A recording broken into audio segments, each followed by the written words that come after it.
Better cell service comes at a cost, and not just your bill, but on how your neighborhood looks and sounds. These 30-foot tall poles are popping up in communities all around Denver, and when all is said and done, there could be 500 of them spread throughout the city. Well, our Gary Brode found one in the Highlands neighborhood. And Gary, how are neighbors liking the new addition?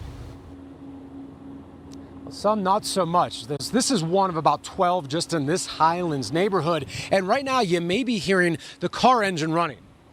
Just to give you a little perspective here. So I'm going to turn this off real quick.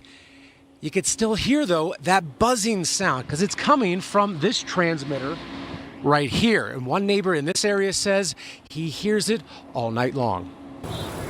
Across Denver and most of the country, these poles are leaving their mark. The more we use our phone, the higher the need. And these small cell towers are supposed to bridge the old 4G generation to the future of 5G. If it's just supposed to be maybe like a 5G tower or whatever, then I don't see why we wouldn't have amazing service. We spoke to a telecommunications expert off camera who says small cell towers require you to use less bandwidth, meaning a more efficient cell experience. Clint Viejo says since this one went up near his home, that's not been the case, and it's actually gotten worse. I've actually had to come out here just to be able to speak to my father on the phone, and like sometimes have to walk a little bit in the street, you know, not even trying to over exaggerate or anything. There are two types of poles. One is a combo pole used for street lights and small cell equipment. The other type is a single carrier freestanding pole. Each one could be owned by a different cell company, like in the case of Viejo. This one, according to the city's map, is owned by Verizon. We got T-Mobile, so I don't know, having it right there, I think it definitely affects our signal. But what really bothers him is the noise.